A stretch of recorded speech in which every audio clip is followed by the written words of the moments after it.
নমস্কার, আমি সৌভিক। নতুন ভিডিওতে সবাইকে স্বাগত জানাই। এখন এই ভিডিওতে রিভিউ করব চরকির নতুন ওয়েব সিরিজ, মানে বাংলাদেশের কাজ ফেউ। এই সিরিজটাকে নিয়ে কথা বলবো, যেটা আমি দেখলাম। টোটাল রয়েছে এখানে 7খানা এপিসোড, 7। প্রতিটা এপিসোডের রান টাইম হচ্ছে 25 থেকে 30 মিনিটের মধ্যে। সিরিজের মধ্যে লিড চরিত্রে ফিচার করছেন চঞ্চল চৌধুরী এবং তার সাথে রয়েছেন মুস্তাফিজুর নূর ইমরান এবং সঙ্গে আরো অনেকে। তো কাজটা কিরকম হলো? তো এই কাজটা হচ্ছে 1980s এর সময় হওয়া মরিচঝাপি গণহত্যা অবলম্বনে নির্মিত। এখানে নামটাকে চেঞ্জ করে দেওয়া হয়েছে।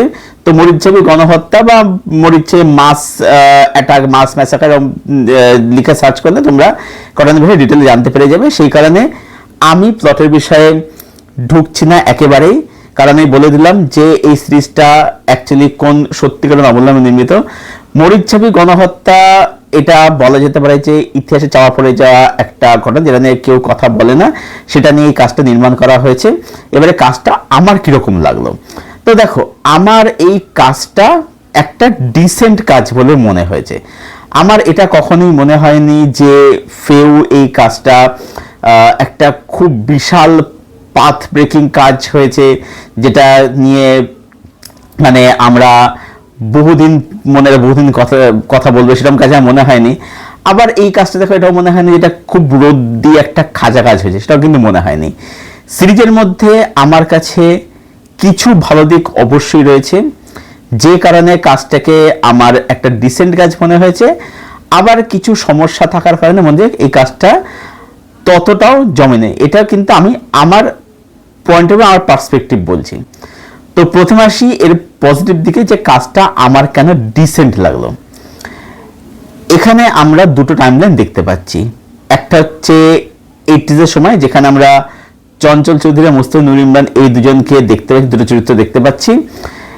তো সেখানে যা যা দেখানো হচ্ছে, তার যে এন্টার প্রেজেন্ট, সেটা কিন্তু রিয়েলি ভালো, সেটা কিন্তু বেশ ভালো। সেখানে একটা যে সোশিও পলিটিক্যাল ক্লাইমেট, সেখানে যে একটা চাপা, যে একটা টেনশন, সেটা কিন্তু দেখতে অবশ্যই হলে সেটা কিন্তু এনগেজ করে রাখে। দ্বিতীয় হচ্ছে যে এখানে চঞ্চল চৌধুরী এবং মুস্তাফিজুর নূর ইমরান এবং তার সাথে বিদেশি যে ভদ্রলোক ফ্রান্সিসকো কপোলা, নট ফোর্ড কপোলা, ঠিক আছে, উনি গডফাদার ডিরেক্টর, ইনি ছিলেন ফ্রান্সিসকো কপোলা। তো সেই বৃদ্ধ ভদ্রলোক চরিত্রে অভিনয় করছেন তিনি। এবং এখানে যারা সাপোর্টিং অ্যাক্টর রয়েছে, তাদের কিন্তু বলবো বেশ ভালো কাজ করেছে। এখানে কিন্তু পারফরমেন্স প্রত্যেকে কিন্তু খুব স্ট্রং পারফরমেন্স রয়েছে। আচ্ছা, সিরিজটা বলবো যে technically very sounded, very well made. কারণ যেহেতু এখানে দুটো টাইমলাইন দেখাচ্ছে এবং দুটো টাইমলাইন বোঝানোর জন্যে দু রকমের কালার গ্রেডিং, দু রকমের যে লুক অ্যান্ড ফিল, সেটা কিন্তু দেখানো হয়েছে। এবং এই লুক অ্যান্ড ফিলের মাধ্যমে, কালার গ্রেডিং এর ডিফারেন্সিয়েটের মাধ্যমে কিন্তু আমরা বুঝতে পারি যে এটা কিন্তু দুটো ভিন্ন টাইমলাইন, দুটো ভিন্ন সময়কাল দেখানো হচ্ছে। সেটা টেকনিক্যালি কিন্তু ভেরি ওয়েল মেড।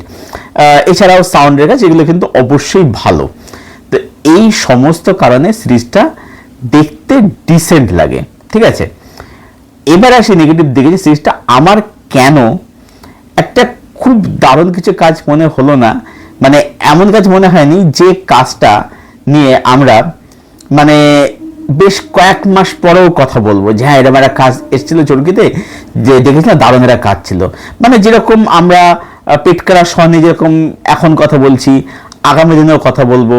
যেমন আমরা উনলৌকিক, জাগোবাহে, নিখোঁজ, হয়েছে নিখোঁজ, কিন্তু চরকিতে নিখোঁজ বলে সিরিজ আছে, খুবই ভালো সিরিজ। নিখোঁজ, এই যে ধরনের কাজ যেগুলো রয়েছে, এই যে কাজের নিয়ে কথা বলছি বা আগামী দিনে বলবো, কেন সেটা বলছি, কারণ সেই কাজগুলো সেরকম স্ট্যান্ডার্ডের কাজ ছিল। কিন্তু এটা কি সেই ধরনের কাজ ছিল? উত্তর হচ্ছে একেবারেই না। সেই কারণেই নেগেটিভতে আসছে আর কি। তো এখানে এটা মনে হয়েছে যে প্রেজেন্ট যে টাইমলাইনটা, সেটার এক্সিকিউশন আমার জন্য কিন্তু ওয়ার্ক একেবারেই করেনি, খুব একটা না, একেবারেই করেনি। কেন বলছি কথাটা? তার কারণটা হচ্ছে এখানে অনেকগুলো সমস্যা রয়েছে। প্রথম কথা হচ্ছে যে এই যে বৃদ্ধ ভদ্রলোক ফ্রান্সিসকো কপোলা, যিনি সুনীল বলে চরিত্রে, যে চঞ্চল চৌধুরী প্লে করছে, সুনীল চরিত্রের নাম, সুনীলের বিষয়ে খোঁজখবর নিতে আসছে, জানতে আসছে, তিনি তাকে একটা লেখা লিখতে চান। এবারে কেন এই বৃদ্ধ ভদ্রলোক সুনীলকে নিয়ে এত চিন্তিত, এই ক্যারেক্টারটা প্রপারলি লেখা নাই, ভালো করে লেখা নাই, তার মোটিভ ক্লিয়ার নাই, এটা একটা। দ্বিতীয় হচ্ছে এখানে আমরা যে দুটো ছেলেকে দেখতে পাই, সেই দুটো ছেলের মধ্যে একজন হচ্ছে সুনীলের ছেলে ড্যানিয়েল। এবারে এই ছেলেদের ক্যারেক্টার প্রচন্ড কনফিউজিং। তারা মানে কখনো লোফারগিরি করে বেড়াচ্ছে, খিস্তে খিস্তে করে বেড়াচ্ছে। আচ্ছা, এখানে এত আন্দাজে খিস্তে কেনা? আমি ধরে নিলাম যে তারা যেখানে বড় হয়েছে, যে ইন্টারভিউ বড় হয়েছে, সেখানে তারা মানে স্ল্যাং ইউজ করে কথা কথা, এটা খুব স্বাভাবিক বিষয়। কিন্তু এত অত্যাধিক স্ল্যাং, এইটা আমার কোথাও গিয়ে কিন্তু মানে মনে হয় স্ল্যাংয়ের ইউজটা একটু কমানো যেতে পারত, এটা মনে হলো। ঠিক আছে, তারা পারফরমেন্স কিন্তু ভালো দিয়েছে, আমি বললাম যে পজিটিভ মনে হয়েছে, এখানে সবারই কিন্তু কাজ কিন্তু ভালো হয়েছে। ঠিক আছে, আচ্ছা এবারে এখানে দেখবে এই যে ড্যানিয়েল যে ক্যারেক্টারটা, বা দুটো ক্যারেক্টারের কথা আমি বলছি, বিশেষত ড্যানিয়েলের কথা বলছি। ড্যানিয়েল যেহেতু সুনীলের ছেলে, এবারে কখনো দেখা যাচ্ছে সে তার বাবাকে নিয়ে খুব চিন্তিত, কখনো দেখা যাচ্ছে সে একটা খুব কেয়ারফুল লাইফ কাটাচ্ছে, একেবারে চিন্তিত না, হলে হল না হল না, এবার একটা ক্যাজুয়াল একটা অ্যাপ্রোচ আর কি। এবারে মানে তারা কেন এইরকম, তাদের কনফিউজিং হাবভাব, কোনো তার কোনো উত্তর নেই। মানে বাবাকে নিয়ে চিন্তিত হলে কেন চিন্তিত হচ্ছে, কেন তার এত কিউরিয়াসিটি বাবাকে নিয়ে, কেন তার আগ্রহ, সেটার কোনো উত্তর নেই। আবার হলে হলো না হলে না হলে এই যে একটা ক্যাজুয়াল অ্যাপ্রোচ, ক্যাজুয়াল হাবভাব, এটা কেন, তারও কোনো উত্তর নেই। ঠিক আছে, এবং তার সাথে বলবো যে এই যে সিজন 2-তে টেনে নিয়ে যাওয়ার একটা যে প্রবণতা, এইটা না আমার একদমই ভালো লাগলো না এই জিনিসটা।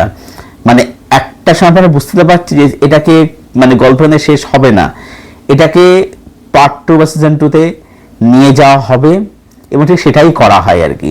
এটা একটা সত্যি ঘটনা অবলম্বন নির্মিত। এখানে আলাদা করে সিজন 2 আনার তো কোনো মানতন্ত্র আমি দেখি না। তার থেকে তুমি আননেসের সিনগুলোকে বাদ দিয়েছি, সেগুলোর মধ্যে কিন্তু অনেক কিন্তু আননেসের দৃশ্য কিন্তু, যেগুলো কিন্তু কোনো প্রয়োজন ছিল না। সেটা পার্সোনালি কিছু ক্ষেত্রে রয়েছে, কিন্তু প্রেজেন্টেশন আরো বেশি করে রয়েছে। সেটা বাদ দিয়ে এটা 7 এপিসোডের সিরিজ, মোটামুটি 8টা বা আমি হার্ডলি 10টা এপিসোড ধরলাম, সেখানে সিরিজটাকে, গল্পটাকে এখানে অনায়াসে এন্ড করে দিতে পারতো। এই সিজনটা আনার কোনো দরকার, কোনো প্রয়োজনই ছিল না। যার ফলে কি হচ্ছে, ওই যে হয়তো টানা চাপলে সিরিজটা কি হচ্ছে, একটা সময় না দেখতে খুব ড্র্যাগ ফিল হচ্ছে, যে মানে এই দৃশ্যগুলো কেন, এই ফিলটা কিন্তু বারবার করে হয়। প্রিমাইস কিন্তু ইন্টারেস্টিং, ঠিক আছে, প্রিমাইস ইন্টারেস্টিং, কিন্তু তার যে এক্সিকিউশন সেটা কিন্তু ততটাও কিন্তু ভালো না। কিন্তু মানে এই যে প্লটটা, এই যে ঘটনাটা যে লেভেলে, যে স্ট্যান্ডার্ডে এক্সিকিউশন ডিমান্ড করে, সিরিজটা কিন্তু আলটিমেটলি সেই এক্সিকিউশন কিন্তু দিতে পারে না।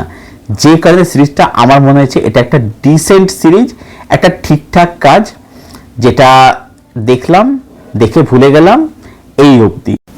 মানে এরকম না যে এই কাজটা নিয়ে আগামী 2-3 মাস পরও আমরা কথা বলবো যে হ্যাঁ ফেউ বলে একটা কাজ এসেছিল যেটা দেখলাম দারুণ, সেরকম কিন্তু একেবারে কিন্তু নয়। ঠিক আছে, এটা সেরকম কাজ একেবারেই হয়নি, বাট এই কাজটা কিন্তু একদম ফেলে দেওয়ার মতো রদ্দি কাজও কিন্তু হয়নি। তো আমার দিক থেকে ফেউ এই সিরিজটাকে রেটিং থাকলো 6.5 আউট অফ 10। এই ছিল আমার রিভিউ ফেউ, এই বাংলাদেশের ওয়েব সিরিজটাকে নিয়ে, যেটা চরকিতে এখন স্ট্রিম করছে। যারা দেখোনি ডেফিনেটলি একবার দেখতেই পারো, কারণ এর যে প্লট, সেই প্লটটার কারণে, এবং দেখে এসে জানা কাজটা তোমাদের কীরকম লাগলো। আর যাদের ফেউ অলরেডি দেখা হয়ে গেছে, তোমাদের কি ওপিনিয়ন কমেন্ট বক্সে এসে অবশ্যই শেয়ার করে জানাও। ভিডিওটা ভালো লাগলে লাইক করো, শেয়ার করো, চ্যানেলটাকে অবশ্যই সাবস্ক্রাইব করে দিও, এবং পাশের যে বেল আইকনটা আছে সেটাকে প্লিজ অন করে দাও, যাতে এরকম আরও রিভিউ বা ভিডিও আসলে তার নোটিফিকেশান সহজে এবং শীঘ্রই পেয়ে যাও। ভিডিওটা এখানে শেষ করছি, আবার দেখা হচ্ছে তোমাদের সাথে খুব শীঘ্রই নতুন কোনো একটা ভিডিওর সাথে। ততক্ষণ ভালো সুস্থ হয়ে তোমার সঙ্গে জুড়ে থেকো।